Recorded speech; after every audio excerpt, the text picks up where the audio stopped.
So tonight, I want to share a passion with you, and I want to share some evidence for that passion, and then I want to share a theory. I believe that the arts can transform students' lives in ways that are unprecedented and in ways that have the potential to change the very society in which we live. I want to share 3 stories with you tonight. The first has to do with my own beginning teaching experiences way back in the day, and the second 2 have to do with 2 students of mine. I began teaching in the Boston public schools in the aftermath of the infamous desegregation case in Boston and court-ordered busing. I served as a middle school bilingual teacher, and my Latino students were bused from a completely African-American Latino area of town all the way across town to a white area of town. Most of the teachers in my building had never experienced children that were non-white. Every day, I would send my bilingual kids out to gym or to recess or the lunchroom, and they would come back with bloody noses and bruises. I sat in on more suspension hearings than I did family conferences. And this was a time of supposed racial healing in Boston. I'm talking late 70s. I didn't know what to do. I had been hired as a math teacher. Now, some of you who know me will say, oh my goodness, what happened that they hired you to do that? But what I had a background in was theater. And so I decided, as part of an after-school program, that I would work with my Latino students and help them feel pride in their own history and culture. So we put on wonderful plays. This is an old photo, and we're learning dances of the Caribbean that had to do with my students' heritage. We celebrated their cultures, we celebrated their histories, and pretty soon, knocking on the assembly hall door, and you have to imagine, these are schools built way long time ago, no rooms like this. So knocking on these doors were African American students, white students, and even the school had deaf students were knocking on the door to get in to this program that was this after-school theater program. And so I wrote a play for all of my students where we went back in time and met the heroes of my students' history. 4 people: Ramon Betances, Benjamin Banneker, Mother Jones, and Toussaint Louverture. Opening night came, and there in the front row was my principal. Next to him, flanked by school committee members. And that day, you didn't put on a show unless you had permission from the school committee. I heard him hiss loudly, "She's a communist," his wonderful Boston brogue. "But don't worry, things are getting much better in the school since Miss Nathan's been around." Whatever he thought of my politics, suspension hearings and fights for my theater kids had gone way down. So I learned early in my training as a young teacher that there was something about the arts that could bring people together across racial divides, across linguistic divides, across socioeconomic differences, to put on a great show. From that experience, I decided to put on West Side Story. So this is the early 80s. Gang warfare is on the rise in Boston, but we were going to do our version of the Jets and the Sharks, and our versions of present-day Maria and Tony. Opening night, the audience nearly drowned out my young performers. Some people even threw things on the stage. Emotions ran so high. This was a time of huge amounts of violence in the city of Boston. And what we were doing on stage was reflecting exactly what was going on in the neighborhoods.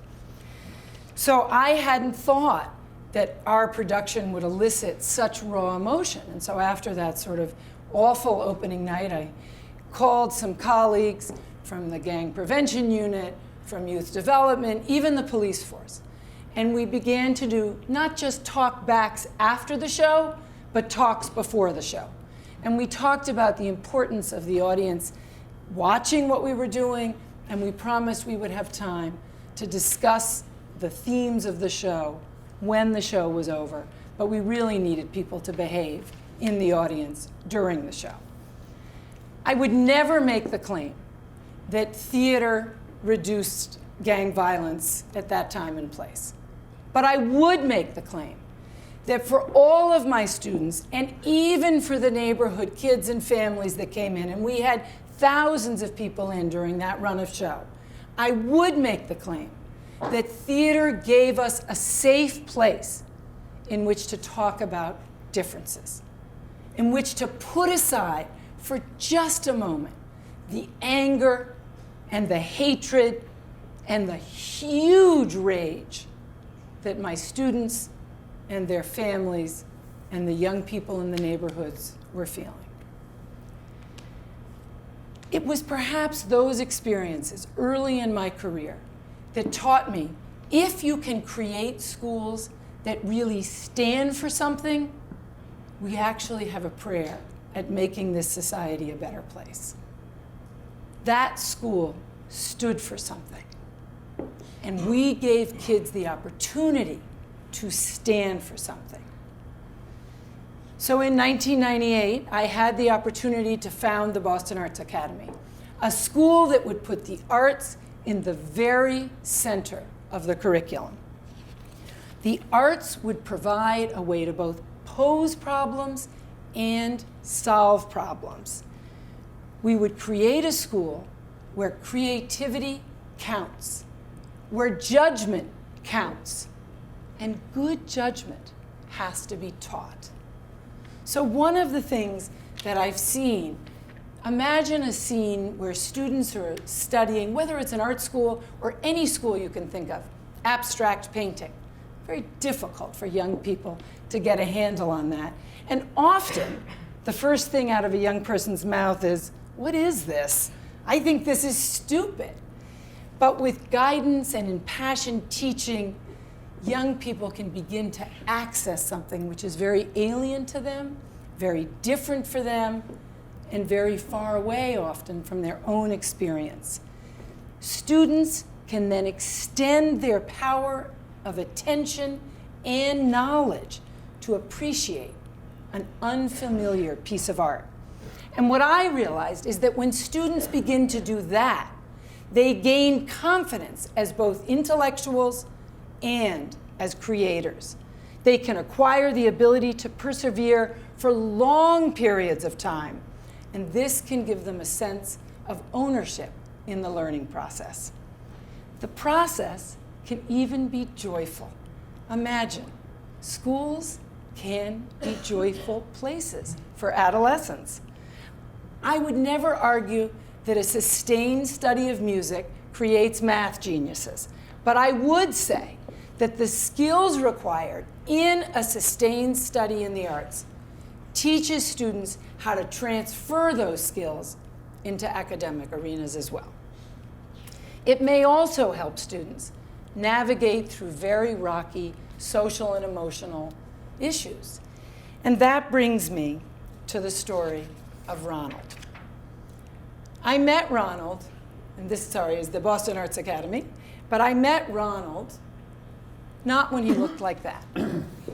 I met Ronald when he was 13 years old, sitting outside his principal's office looking like this, angry, mean, and very unhappy.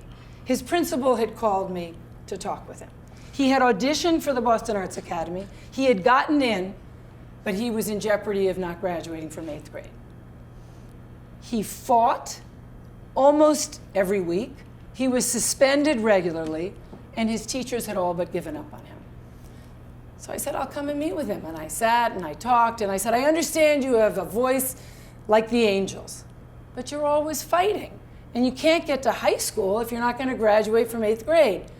I don't know if I really got through to him in those moments, but he did graduate and he did come to 8th grade.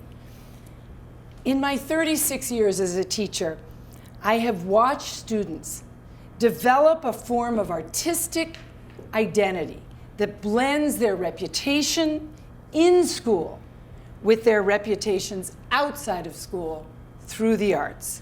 Making creative work as an actor, as a sculptor, as a painter, as a dancer, these are the kinds of things that give young people a chance to really develop a vision of self. It was this vision of self we hoped we would be able to create in Ronald. He was overwhelmed when he arrived at the Boston Arts Academy. The idea of refining work academically and artistically was foreign to him. He was accustomed to the easy accolades he got as a singer in his church and in his 8th grade choir. But the pushing and the critiquing that he got when he came to us was new to him. Further, he found out that that street cred you get fighting with your fists didn't work anymore at the Arts Academy. But his music teacher was very impressed with his vocal abilities and pushed him hard to lead his tenor section. He was then selected for a very prestigious summer program and got a scholarship to go. But he hadn't done well in his freshman year. He had failed most of his courses, and going to the summer program was going to be replaced by going to summer school. He tried to slough off the disappointment when his friends were all getting ready to go.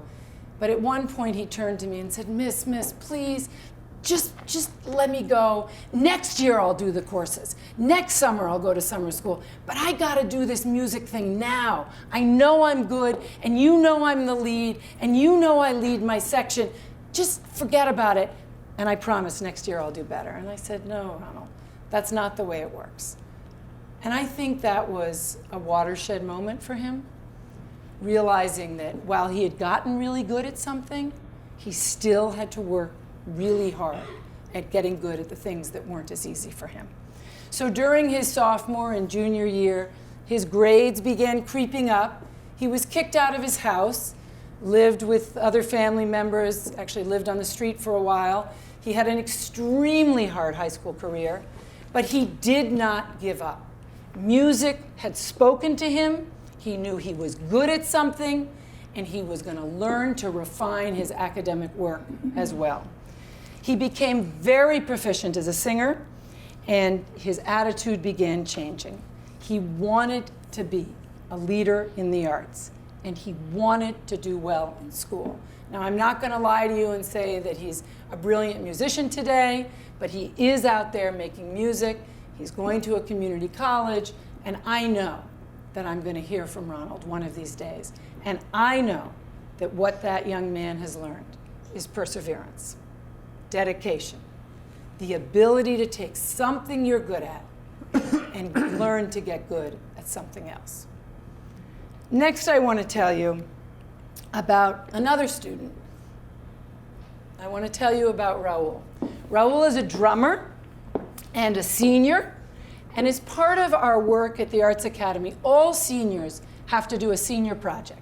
Senior project is when a student has to think of an issue in the community that they care deeply about and take both their artistic and academic skills and do something feasible for that community.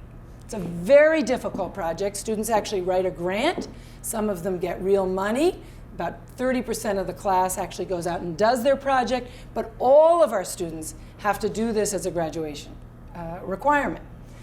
So Raoul had decided that as a drummer, he was going to do something that involved drumming, and his issue was homelessness. So he presented before his panel, and he was asked, what was it, first of all, for him about drumming? And he said, well, I'm a drummer, and when you drum, You can't lie. Drumming comes from the heart. Drumming is my soul. When I drum, I'm at peace. And I want to do something in the homeless community that will give those men the same experience. The judge is sort of a little perplexed, but why the homeless community? And your idea is you're going to put on a concert with homeless men and you're going to teach them to drum and they're going to raise money for the shelter? And Raoul looked down and said, yes, for the homeless men. My uncle is homeless. My uncle is in that shelter.